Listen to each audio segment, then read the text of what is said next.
ఓం శాంతి. ఈరోజు Murali date 25 October 2025. బాబా చెప్తున్నారు, మధురమైన పిల్లలు, సంగం యుగంలోనే మీరు ఆత్మాభిమానులకు అయ్యేందుకు శ్రమించాల్సి ఉంటుంది. సత్యుగంలో కానీ కలియుగంలో కానీ ఈ శ్రమ ఉండదు. ప్రశ్న: శ్రీకృష్ణుని పేరు అతని తల్లిదండ్రుల కంటే ఎక్కువ ప్రసిద్ధిగా ఉంది, ఎందుకు? జవాబు: ఫస్ట్ పాయింట్, ఎందుకంటే శ్రీకృష్ణుని కంటే ముందు జన్మించే వారి ఎవ్వరి జన్మ యోగ బలం ద్వారా జరగదు. కృష్ణుని తల్లిదండ్రులు యోగ బలంతో జన్మించారు. 2, సంపూర్ణ కర్మాతీత స్థితిలో ఉండేవారు రాధాకృష్ణులు మాత్రమే. వారే సద్గతిని పొందుతారు. పాపాత్ములందరూ సమాప్తమైన తర్వాత పుష్పాల నూతన ప్రపంచంలో శ్రీకృష్ణుడు జన్మిస్తాడు. దానినే వైకుంఠమని అంటారు. 3, సంగం యుగంలో శ్రీకృష్ణుని ఆత్మ అందరికంటే ఎక్కువ పురుషార్థం చేసింది, అందుకే అతని పేరు ప్రసిద్ధిగాంచింది. ఓం శాంతి. మధురాతి మధురమైన ఆత్మీక తండ్రి తన ఆత్మీక పిల్లలకు అర్థం చేస్తున్నారు. 5000 సంవత్సరాలకు ఒక్కసారి మాత్రమే వచ్చి పిల్లలను చదివిస్తారు. పతితులైన మమ్మల్ని పావనంగా చేయమని పిల్లలు పిలుస్తారు. అందువలన ఇది పతిత ప్రపంచమని సిద్ధమవుతుంది. నూతన ప్రపంచం పావన ప్రపంచంగా ఉండేది. నూతన గృహం అందంగా ఉంటుంది, పాతది శిథిలమైపోయి ఉంటుంది. వర్షం కురిస్తే కూలిపోతుంది. ఇప్పుడు నూతన ప్రపంచాన్ని తయారు చేసేందుకు తండ్రి వచ్చారని, ఇప్పుడు మనల్ని చదివిస్తున్నారని పిల్లలైన మీకు తెలుసు. 5000 సంవత్సరాల తర్వాత మళ్ళీ చదివిస్తారు. ఈ విధంగా సాధు సత్పురుషులెవ్వరూ తమ శిష్యులను ఎప్పుడూ చదివించరు. వారు నివృత్తి మార్గంలోని వారు కనుక వారికి డ్రామాను గురించి తెలియదు. తండ్రి తప్ప ఇతరులెవ్వరూ సృష్టి ఆది మధ్య అంతముల రహస్యాన్ని తెలపలేరు. అర్థకల్పంలో మీరెప్పుడు ఆత్మాభిమానులు కావనందున పిల్లలైన మీరు ఆత్మాభిమానులు కావటంలోనే శ్రమ ఉంటుందని తండ్రి అర్థం చేస్తున్నారు. స్వయాన్ని ఆత్మగా భావించండి, అంతేగాని ఆత్మనే పరమాత్మ కాదు. స్వయాన్ని ఆత్మగా భావించి పరంపిత పరమాత్మ శివుణ్ణి స్మృతి చేయాలి. స్మృతి యాత్ర ముఖ్యమైనది. దానివల్లనే మీరు పతితుల నుండి పావనంగా అవుతారు. ఇందులో స్థూలమైన విషయమేదీ లేదు. ముక్కులు, చెవులు మొదలైన వాటిని మూసుకోవలసిన అవసరం లేదు. స్వయాన్ని ఆత్మగా భావించి తండ్రిని స్మృతి చేయాల్సిందే ముఖ్యమైన విషయం. మీరు అర్థకల్పం నుండి దేహాభిమానంతో ముట్టడించబడి ఉన్నారు. స్వయాన్ని ఆత్మగా భావించినప్పుడే తండ్రిని స్మృతి చేయగలరు. భక్తి మార్గంలో కూడా బాబా బాబా అని అంటూ వచ్చారు. సత్యుగంలో ఒక్క లౌకిక తండ్రి మాత్రమే ఉంటారని పిల్లలకు తెలుసు. అక్కడ సుఖంగా ఉంటారు కనుక పారలౌకిక తండ్రిని స్మృతి చేయరు. భక్తి మార్గంలో 2 తండ్రులు ఉంటారు, లౌకిక తండ్రి, పారలౌకిక తండ్రి. దుఃఖంలో అందరూ పారలౌకిక తండ్రిని స్మృతి చేస్తారు. సత్యుగంలో భక్తి ఉండదు, అక్కడ జ్ఞాన ప్రాలబ్ధం ఉంటుంది కానీ జ్ఞానం ఉండదు. ఇప్పటి జ్ఞాన ప్రాలబ్ధం అక్కడ లభిస్తుంది. తండ్రి ఒకసారి మాత్రమే వస్తారు. అర్థకల్పం బేహద్ తండ్రి ఇచ్చిన సుఖ వారసత్వం ఉంటుంది.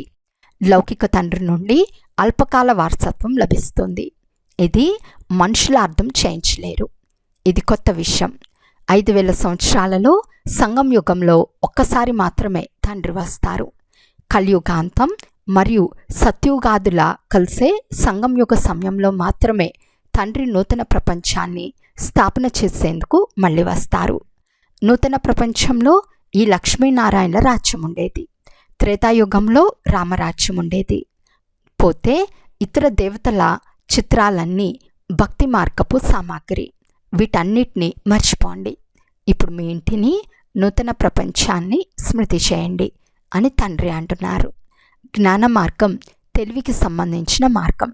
దీనివల్ల మీరు 21 జన్మలు వివేకవంతులుగా అవుతారు. ఎలాంటి దుఃఖమూ ఉండదు. సత్యుగంలో మాకు శాంతి కావాలని ఎప్పుడూ ఎవరు అనరు. అడుక్కునే బదులు మరణించటం మేలు అని అంటారు కదా.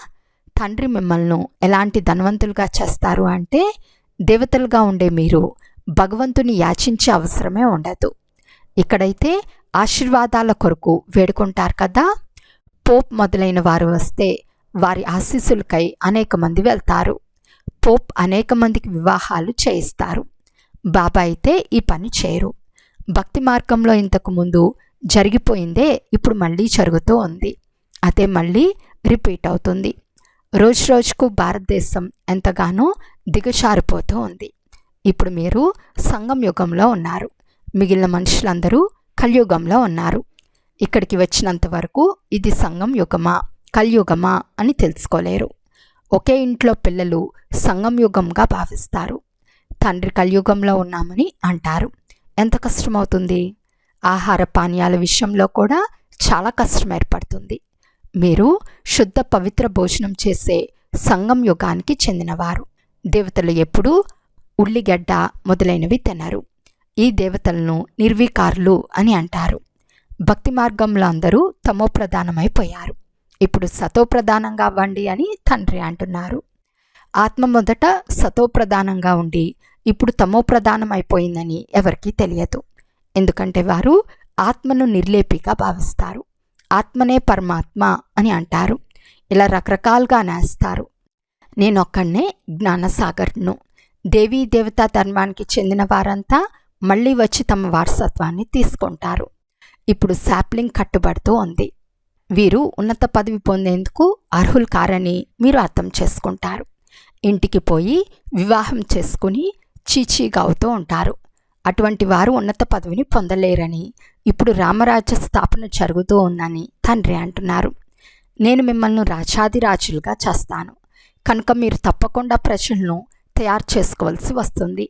లేకుంటే రాజ్యం ఎలా పొందుకుంటారు? ఇది గీతలోని వాక్యం కదా. దీనిని గీతాయోగం అనే పిలుస్తారని తండ్రి అంటున్నారు. మీరు రాజయోగంను నేర్చుకుంటున్నారు.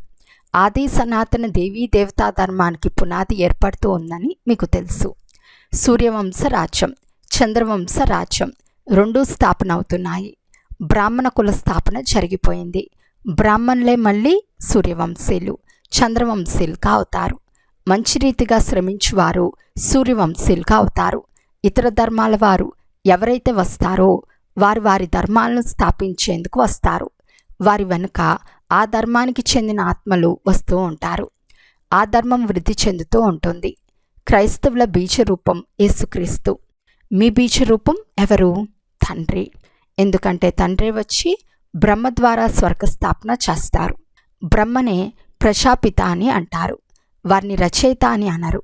వీరి ద్వారా పిల్లలు దత్తత చేసుకోబడతారు. బ్రహ్మను కూడా సృష్టిస్తారు కదా. తండ్రి వచ్చి బ్రహ్మలో ప్రవేశించి రచిస్తారు. మీరు నా పిల్లలు అని శివబాబా అంటున్నారు. మీరు నాకు సాకార పిల్లలు అని బ్రహ్మ కూడా అంటారు. మీరు నల్లగా అంటే చీచీగా అయిపోయారు. ఇప్పుడు మళ్ళీ బ్రాహ్మణులుగా అయ్యారు. ఈ సంగం యుగంలో మీరు పురుషోత్తమ దేవీ దేవతలుగా అయ్యే శ్రమ చేస్తారు. దేవతలకు కానీ శూద్రులకు కానీ ఏ శ్రమ చేయాల్సిన అవసరం లేదు. బ్రాహ్మణులైన మీరు దేవతలుగా అయ్యేందుకు శ్రమ చేయవలసి వస్తుంది. తండ్రి సంగం యుగంలోనే వస్తారు. ఇది చాలా చిన్న యుగం. అందుకే దీనిని లీప్ యుగం అని అంటారు. దీని గురించి ఎవరికీ తెలియదు. తండ్రి కూడా శ్రమ చేయాల్సి వస్తుంది. అంతేకాని ఒక్క క్షణంలోనే నూతన ప్రపంచం తయారవ్వదు. మీరు దేవతలుగా అయ్యేందుకు సమయం పడుతుంది. ఎవరైతే మంచి కర్మలు చేస్తారో వారి మంచి కులంలో జన్మిస్తారు. ఇప్పుడు మీరు నంబర్ వార్ పురుషార్థానుసారం పుష్పాలుగా అవుతున్నారు. తయారయ్యేది ఆత్మలే. ఇప్పుడు పిల్లలైన మీరు శ్రేష్ఠ కర్మలు చేయటం నేర్చుకుంటున్నారు. మంచి చెడు సంస్కారాలను తీసుకెళ్లేది ఆత్మనే. ఇప్పుడు మీరు పుష్పాలుగా తయారయ్యి మంచి కుటుంబంలో జన్మిస్తూ ఉంటారు.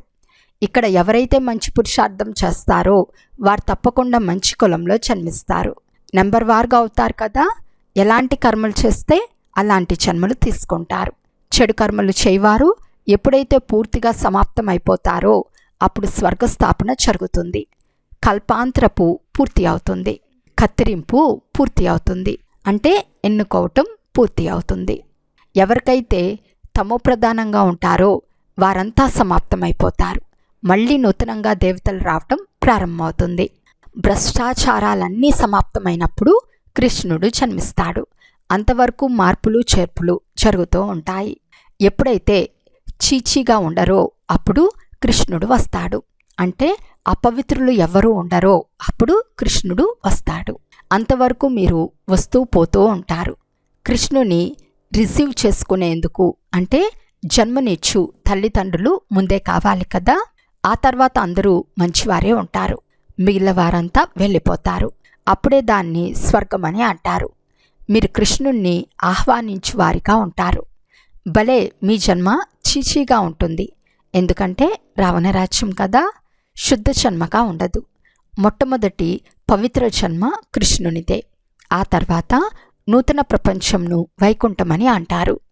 కృష్ణుడు సంపూర్ణ పవిత్రమైన నూతన ప్రపంచంలోకి వస్తాడు. రావణ సాంప్రదాయం పూర్తిగా సమాప్తమైపోతుంది. కృష్ణుడి పేరు వారి తల్లిదండ్రుల కంటే ప్రసిద్ధిగాంచింది. కృష్ణుని తల్లిదండ్రుల పేర్లు అంత ప్రసిద్ధంగా లేవు. కృష్ణుని కంటే ముందు జన్మించిన వారి జన్మను యోగబలంతో జన్మించిన జన్మ అని అనరు. కృష్ణుని తల్లిదండ్రులు యోగబలంతో జన్మించిన వారు కాదు. అలా జరిగి ఉంటే వారి పేర్లు కూడా ప్రసిద్ధిగాంచేవి.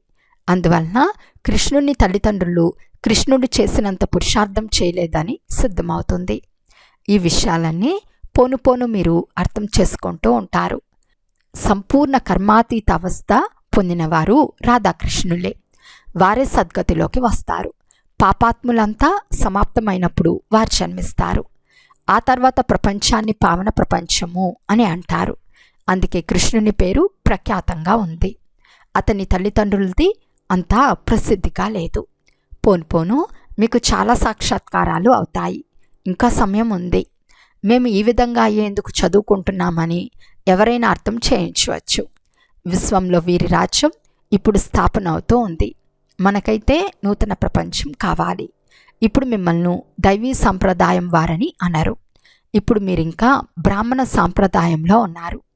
దేవతలుగా అవుతారు. మీరు దైవీ సాంప్రదాయాలుగా అయితే ఈ శరీరం ఆత్మ రెండు స్వచ్ఛంగా ఉంటాయి. ఇప్పుడు మీరు సంగం యుగంలో పురుషోత్తములుగా అయ్యేవారు.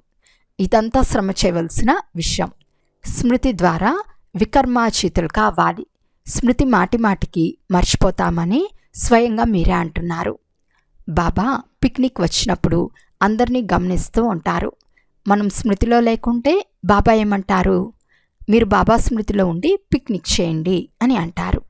కర్మలు ఆచరిస్తూ ప్రియుని స్మృతి చేస్తే వికర్మలు వినాశనం అయిపోతాయి. శ్రమంతా ఇందులోనే ఉంది. స్మృతి వలన ఆత్మ పవిత్రమవుతుంది. అవినాశి జ్ఞానధనం కూడా జమ అవుతుంది. మళ్ళీ అపవిత్రమైతే జ్ఞానమంతా ఖాళీ అయిపోతుంది. పవిత్రతే ముఖ్యమైన అంశం. తండ్రి మంచి మంచి విషయాలు అర్థం చేస్తారు. ఈ సృష్టి ఆది మధ్య అంత జ్ఞానం మరెవ్వరిలోనూ లేదు. ఇతర సత్సంగాలన్నీ భక్తి మార్గానికి చెందినవి. బాబా అర్థం చేస్తున్నారు. వాస్తవానికి ప్రవృత్తి మార్గంలోని వారే భక్తి చేయాలి. మీలో ఎంతో శక్తి ఉంటుంది. ఇంట్లో కూర్చుని ఉన్నా మీకు సుఖం లభిస్తుంది. సర్వశక్తివంతులైన తండ్రి నుండి మీరు ఇంత శక్తిని తీసుకుంటున్నారు. సన్యాసుల్లో కూడా మొదట శక్తి ఉండేది. అడవుల్లో నివసించేవారు. ఇప్పుడు వారు కూడా పెద్ద పెద్ద భవనాలు నిర్మించుకుని నివసిస్తున్నారు. ఇప్పుడు వారిలో ఆ శక్తి లేదు. ఎలాగైతే మీలో కూడా మొదట్లో సుఖపడేందుకు కావలసిన శక్తి ఉండి తర్వాత తగ్గిపోయినట్లే వారిలో కూడా మొదట్లో శాంతి శక్తి ఉండేది. ఇప్పుడు వారిలో ఆ శక్తి ఉండటం లేదు. మొదట్లో వారు రచయిత రచనల గురించి మాకు తెలియదని సత్యం చెప్పేవారు. కానీ ఇప్పుడే నేనే భగవంతుడినని చెప్పుకుంటూ ఏకంగా వారు శివోహం శివోహం అని అనేస్తున్నారు. ఈ సమయంలో పూర్తి వృక్షమంతా తమో ప్రధానంగా ఉంది. అందువలన సాధు సన్యాసులు మొదలైన వారిని కూడా ఉద్ధరించేందుకు నేను వస్తాను. ఈ ప్రపంచం పరివర్తన అవ్వవలసి ఉంది. ఆత్మలన్నీ మళ్ళీ వెళ్ళిపోతాయి. మన ఆత్మలో అవినాశి పాత్ర నిండి ఉందని, ఆ పాత్ర మళ్ళీ రిపీట్ చేస్తామని ఏ ఒక్కరికి తెలియదు. ఆత్మ చాలా చిన్నది. ఇందులో అవినాశి పాత్ర నిండి ఉంది. అది ఎప్పుడు నశించదు. ఇది అర్థం చేసుకునేందుకు బుద్ధి చాలా పవిత్రంగా ఉండాలి. స్మృతి యాత్రలో మస్తుగా ఉన్నప్పుడే అలా పవిత్రంగా అవుతుంది. శ్రమ చేయకుంటే పదవి లభించదు. అందుకే ఉన్నతమైతే వైకుంఠ రసంను చవిచూస్తారు, లేకపోతే పొడి పొడిగా చూర్ణమైపోతారు. శ్రేష్టాతి శ్రేష్టమైన ద్వికిరీటధారి రాజాది రాజా చక్రవర్తులెక్కడా, సాధారణ ప్రజలెక్కడా? అందరినీ చదివించేవారు మాత్రం ఒక్కరే. ఇది అర్థం చేసుకునేందుకు చాలా తెలివి ఉండాలి. బాబా మాటి మాటికి స్మృతి యాత్ర చాలా ముఖ్యమని అర్థం చేస్తున్నారు. నేను మిమ్మల్ని చదివించి విశ్వానికి అధికారులుగా చేస్తాను. అందువలన నేను టీచర్ గురువు కూడా అయ్యాను. తండ్రి టీచర్లకు టీచరే కాక తండ్రులకు తండ్రి కూడా అయ్యారు. మన బాబా అత్యంత ప్రియమైన వారని పిల్లలైన మీకు బాగా తెలుసు. అటువంటి తండ్రిని చాలా స్మృతి చేయాలి, పూర్తిగా చదవాలి కూడా. తండ్రిని స్మృతి చేయకుంటే పాపాలు నశించవు. తండ్రి ఆత్మలన్నిటినీ తన వెంట తీసుకెళ్తారు. మిగిలిన శరీరాలన్నీ నశిస్తాయి. ఆత్మలు వారి వారి ధర్మాలకు చెందిన సెక్షన్లోకి వెళ్ళి ఉంటారు. అచ్చా, మధురాతి మధురమైన అపురూపమైన పిల్లలకు మాతాపిత బాప్దాదాల ప్రియ స్మృతులు మరియు గుడ్ మార్నింగ్. ఆత్మీక పిల్లలకు ఆత్మీక తండ్రి నమస్తే. ఆత్మీక తండ్రికి ఆత్మీక పిల్లల యొక్క ప్రియ స్మృతులు మరియు నమస్తే నమస్తే నమస్తే. ధారణ కొరకు ముఖ్య సారము. ఫస్ట్ పాయింట్, బుద్ధిని పవిత్రంగా చేసుకునేందుకు స్మృతి యాత్రలో పూర్తి తత్పరులై ఉండాలి. కర్మలు ఆచరిస్తున్న ఒకే ఒక్క ప్రియుని స్మృతిలో ఉంటే వికర్మాచితులుగా అవుతారు.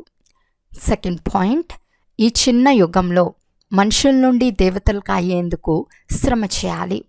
మంచి కర్మలు చేస్తూ మంచి సంస్కారాలను ధారణ చేసి మంచి కులంలోకి వెళ్ళాలి.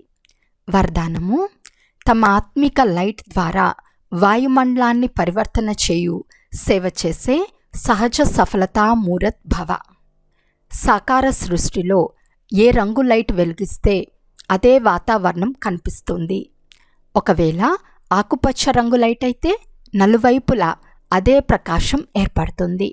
ఎరుపు రంగు లైట్ అయితే స్మృతి లేక తలంపు చేసే వాయుమండలం తయారవుతుంది. స్థూలమైన లైట్ వాయుమండలాన్ని పరివర్తన చేసే సేవ చేస్తూ ఉంటే లైట్ హౌస్ అయిన మీరు కూడా పవిత్రత యొక్క లైట్ మరియు సుఖం యొక్క లైట్ ద్వారా వాయుమండలాన్ని పరివర్తన చేయు సేవ చేస్తే సఫలతామూర్తులుగా అయిపోతారు. స్థూల లైట్ను కన్నుల ద్వారా చూస్తారు, ఆత్మిక లైట్ను అనుభవంతో తెలుసుకుంటారు. స్లోగన్: వ్యర్థ విషయాల్లో సమయం మరియు సంకల్పాన్ని పోగొట్టుకోవటం కూడా అపవిత్రతే. అవ్యక్త సూచన: స్వయం మరియు సర్వుల పట్ల మనసా ద్వారా యోగం యొక్క శక్తులను ప్రయోగించండి. ఏ ఖజానానైనా తక్కువగా ఖర్చు చేసి అధిక ప్రాప్తిని పొందాలి. ఇదే యోగం యొక్క ప్రయోగం. శ్రమ తక్కువ, సఫలత ఎక్కువ. ఈ విధి ద్వారా ప్రయోగం చేయండి. సమయం లేక సంకల్పాలు శ్రేష్ఠ ఖజానాలు కనుక సంకల్పాలను తక్కువలో తక్కువ ఖర్చు చేయాలి, కానీ ప్రాప్తి ఎక్కువగా ఉండాలి.